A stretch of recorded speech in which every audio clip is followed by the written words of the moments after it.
Vous avez bien géré, c'était pas facile avec les bosses au final. Et vous avez fait votre part dans le final aussi, dites-nous tout. On a été un peu secoué par les médias hier, comme quoi on n'aurait pas assumé notre rôle.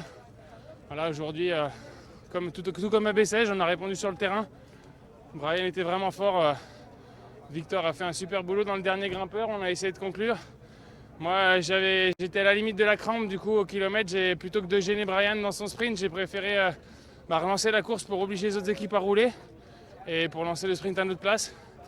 Voilà, et Brian était très très fort de ce que j'ai vu à la télé, donc voilà, il n'y a pas eu photo et voilà, je pense qu'on a répondu sur le terrain et on s'est fait plaisir en plus et ça c'est le primordial.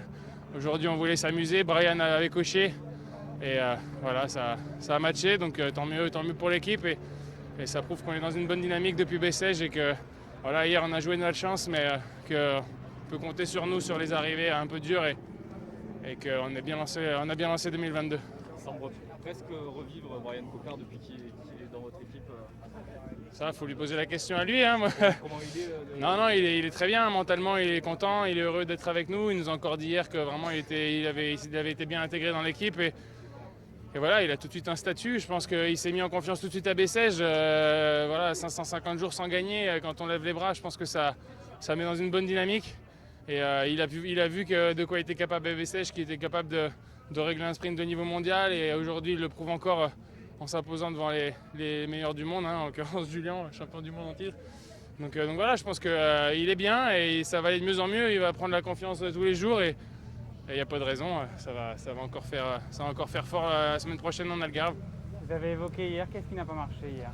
Non, hier on a été victime d'ennuis mécaniques liés aux bordures. En fait, Brian s'est fait accrocher le dérailleur dans les bordures. Ensuite, il a déraillé. Il a fallu que l'équipe l'attende pour revenir. On est passé de la 4e bordure à la 3e, puis à la 2e. On a laissé pas mal d'énergie.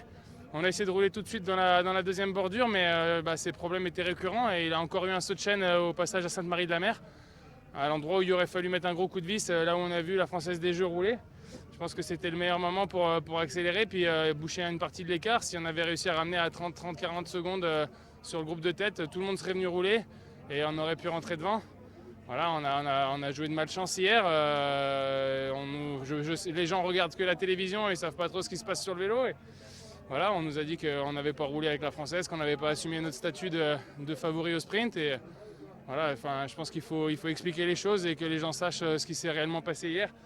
Nous aussi, on était les premiers déçus, on avait à cœur de bien faire et malheureusement, de temps en temps, le vélo, c'est pas une science exacte. Et hier, on a été victime de cette science inexacte, justement. C'était prévu dès ce matin au briefing de prendre les choses si loin de la...